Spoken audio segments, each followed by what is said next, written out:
Hey everyone, and welcome to YarnGasm. I'm Kristen, and this is episode 150. If you are a returning viewer, thanks so much for coming back. And if you are a new viewer, thanks so much for checking out my podcast. This is a podcast about knitting, spinning, and hand dyeing yarn. So, that said, I'm going to dive into things. Well, first of all, if any of you celebrated Memorial Day weekend and had an extra day off, I hope you enjoyed it. I hope you had some wonderful weather and enjoyed the long weekend. Dennis had that Monday off, so we had a 3-day weekend together. Granted, we really didn't get to do,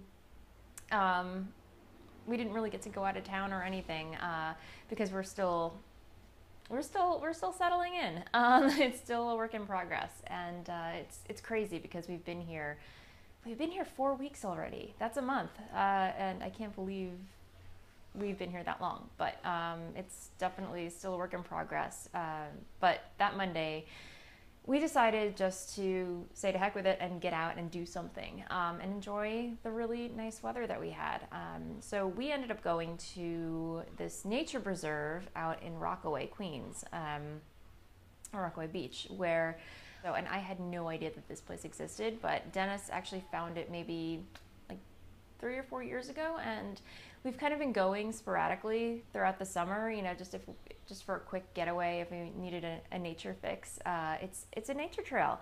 They have trails, they have turtle breeding, there are birds that are indigenous to New York State there that you don't really see in the urban areas. Like, I'm not talking pigeons, I'm not talking sparrows, I'm talking red-winged blackbirds and yellow, I don't know, I don't even know what species these birds are, but if you're into bird watching, it might be a place for you to go. But anyway, yeah, so you're on the trail and you can actually see the city skyline in the distance, which is cool, but if you're looking for like the full-on nature experience, it kind of kills it a little bit, but still, it's a quick fix if you like nature, and it's actually called the Jamaica Bay Nature Preserve. I could be wrong, but I will post a link to it in the show notes, like I do. So anyway, that was our little getaway. Then we went to a restaurant close by, watched the sunset, and came back home and did some more chores. But it was a nice break. So I hope you guys had a really nice, relaxing break too, if you had the time off. And if you didn't have the time off, I really hope you get some time off soon. Fingers crossed. So, okay, enough about updates and what have you.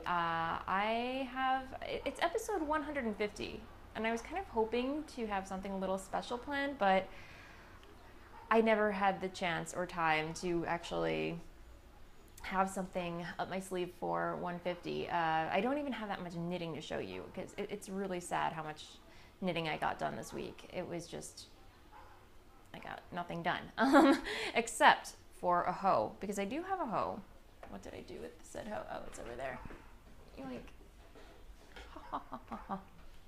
So, this is one finished sock from a pair that will be a full pair.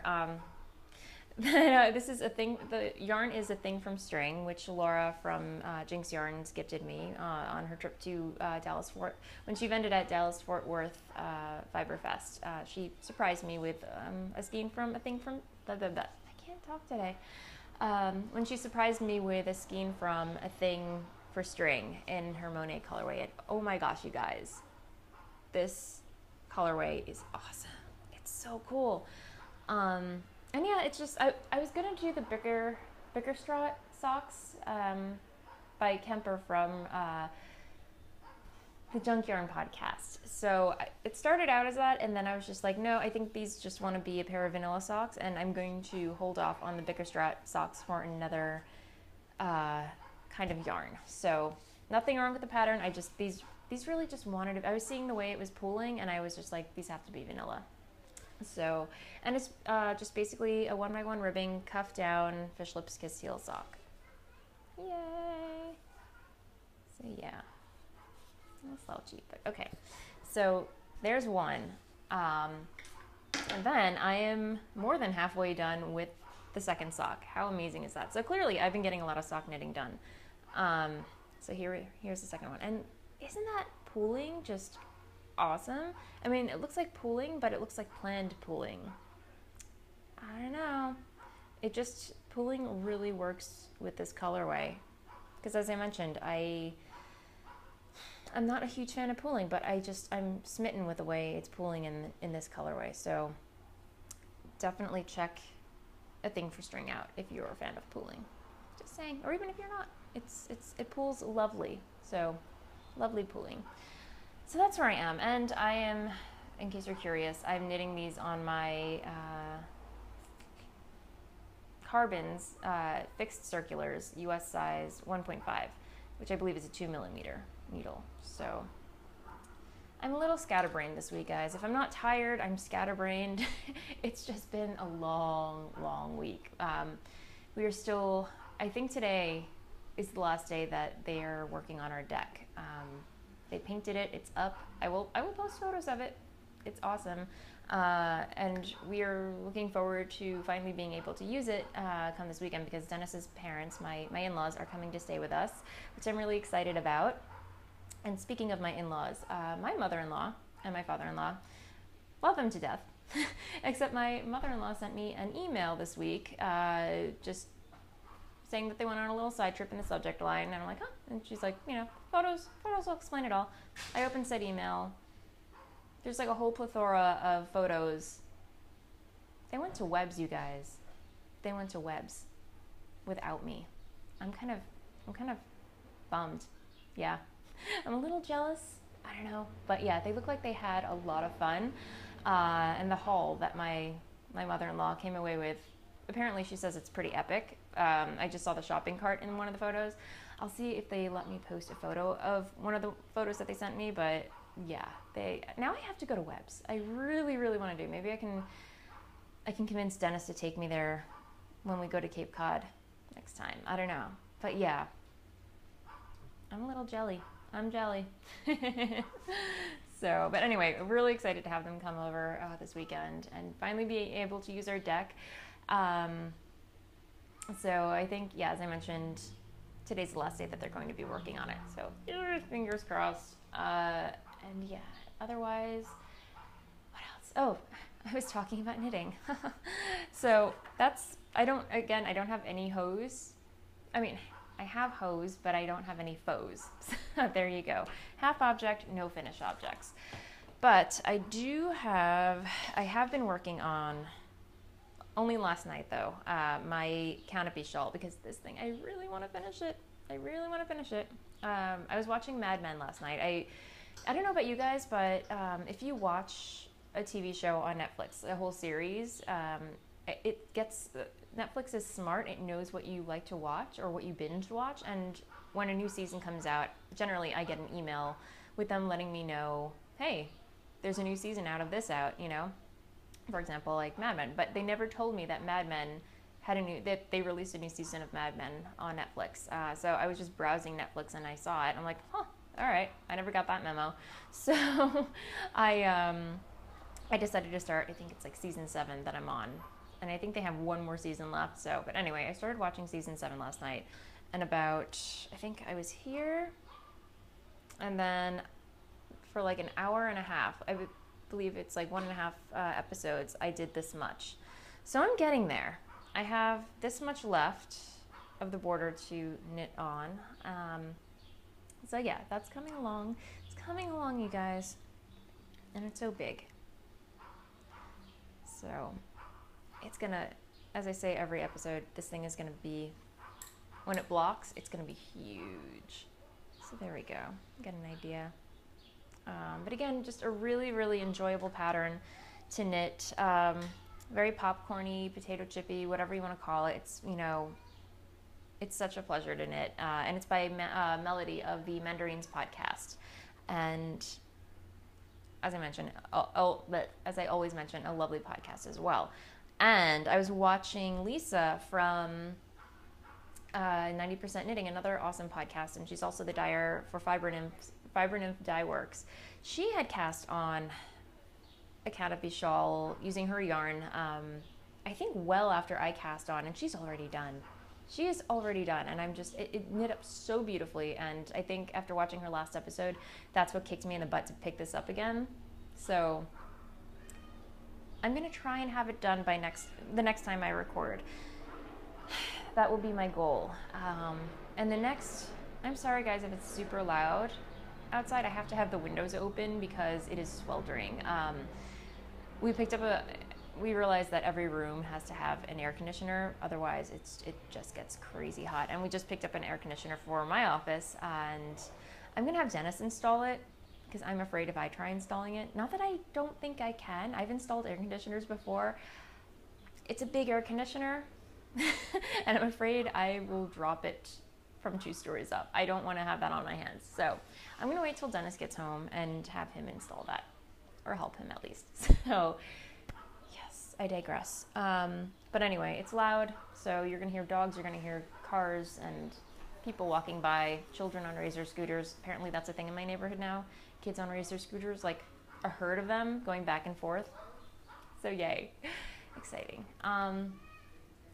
But yeah, I was talking with Molly yesterday and today. I don't know. We were sending each other voice messages via WhatsApp, and she just finished her campsite shawl, which I saw a little part. She sent me a photo, and I saw a little part of it, but the color that she used was so beautiful. It was this yellow, I forget which yarn it is, but it was kind of like this yellow ochre shaded solid DK weight, and I saw it and I was just like, that would be a perfect shawl for Cape Cod, because I get very cold on beaches, especially, well, in Cape Cod it gets very windy and chilly, and I'm tired of sitting there in a hoodie on the beach. I know that's a thing out there, people wear hoodies, but if I'm on a beach, I don't know, I just want to wrap myself in something, not sit there with a hood on my head, and I don't know.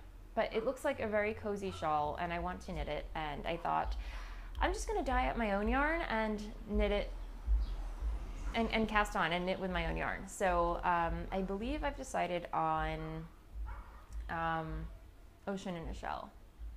I don't know if you guys know what colorway that is, but you clearly will see that very soon once I cast it on. So I'm very excited about that. Yay! So I'm working with minimal show notes, so I'm just kind of going off the top of my head right now. But that is all that I have going on the needles. I didn't do any spinning. I'm telling you, it was sad. No spinning whatsoever. And yeah, so I'm gonna go. It's been a while since I answered some questions from the Ask Away thread. So I'm gonna answer 2 questions from there since it's been a while and I'm kind of low on content for this episode. So I'm just gonna answer away. Okay, so Band B Knitter asks, on your recent podcast, I think you said you are knitting a lace shawl from superwash yarn. I am also, but I'm worried about how it will block. Have you blocked superwash before with lace, and how did it work out? Thanks for any advice on this. Okay, so I am not a professional blocker by any means. I still need to hone my blocking skills, and I'm even thinking about taking a class. But from what I gather, you shouldn't have a problem blocking lace superwash.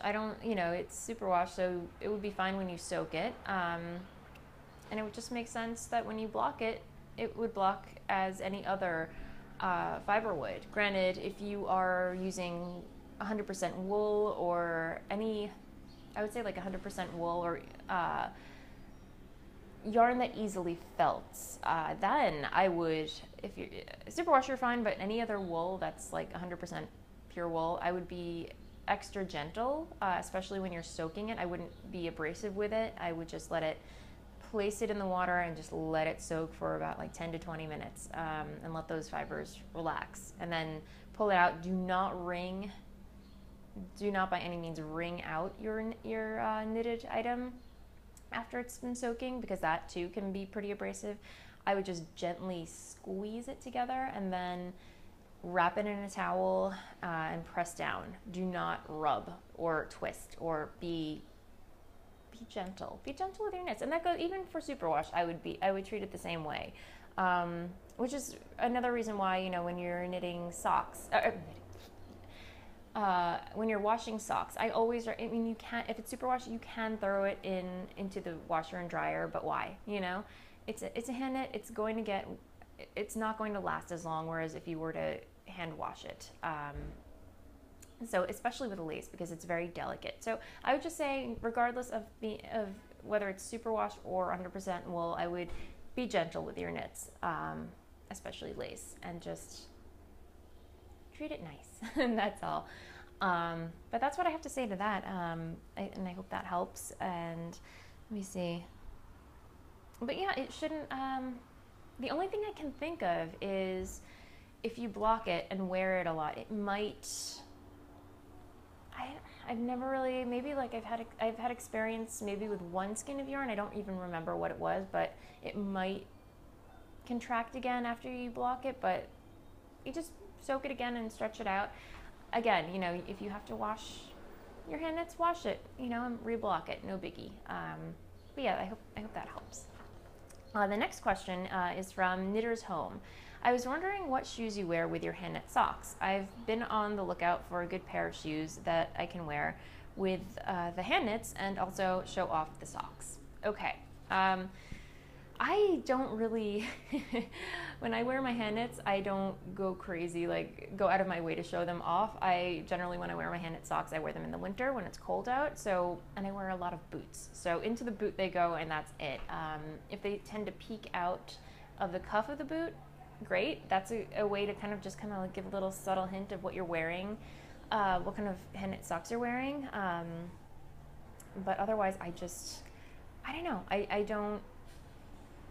don't go out of my way to show off my hand knit socks. Although some other people, I know they make these rain boots that are transparent, and I think they are designed to actually show off socks that have a pattern or are funky, especially hand knit socks. So I don't know what they're called, but they are like these welly rain boots where they're clear, and if you're wearing colorful socks, it will show through. So that's one option. Another option that I've heard of people doing is wearing clogs.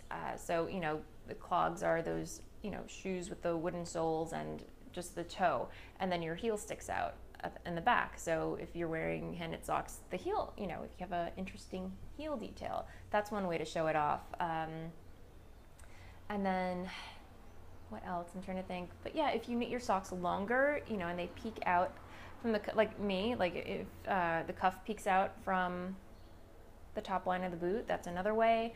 I know the Knit More girls were saying about hand knit socks, you know, it's kind of like lingerie. Wearing socks in your shoes is like wearing lingerie. No one has to know it's there but you. And as long as you know that you're wearing your own hand knit socks, that's all you need to know. You hand knit your socks, your feet are warm, and you know what they look like. So that's another way to look at it, you know, if you will.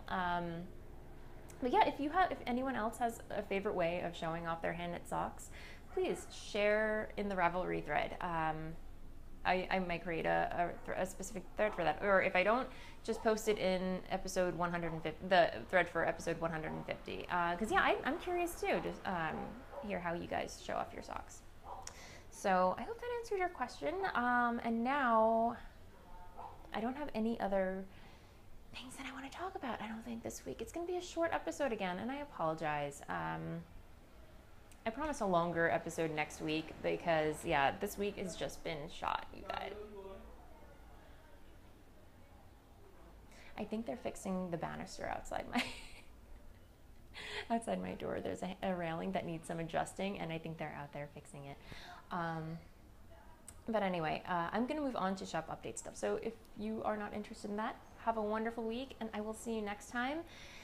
Otherwise, I have some shop update news. There will be no shop update this Friday, tomorrow, May 29th. I just did not get around to dyeing anything this week, so it's not going to happen. However, the next shop update will be on June 5th. And it will be the launch of my new website, VoolenvineYarns.com. So I am super excited about that, and I cannot wait to launch it. I've been working on it, as I mentioned. It's up, it's running, but there's nothing in the shop. So if you're curious, it's there. It's VoolenvineYarns.com. Go check it out. So I've been slowly but surely putting that together, and I was going to debut it this week, but again, not enough hours in the day. So it will be next week, Friday, June 5th, 2015, 2 p.m. Eastern Standard Time.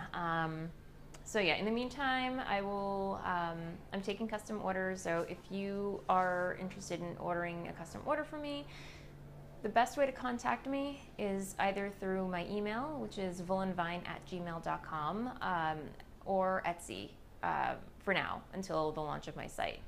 Please do not contact me via Ravelry about business orders, because generally I'm horrible at reading Rav mail. I mean, I do read every note that I get from you and I do my best to respond, but generally it takes me forever to go down the list and respond to everyone. And I'll be honest, I don't check my Rav mail every day. So as I mentioned, the best way to reach me is either, I would say, through my Gmail, voolenvine@gmail.com. So yeah, any business related question, just contact me there. So, okay, I feel like I've been rambling. So that is all that I have to talk about this week. So I will definitely keep you posted about the update via social media. And yeah, otherwise, that said, have a great weekend, everybody, and I will see you next time. Bye. La, la, la, la, la, la.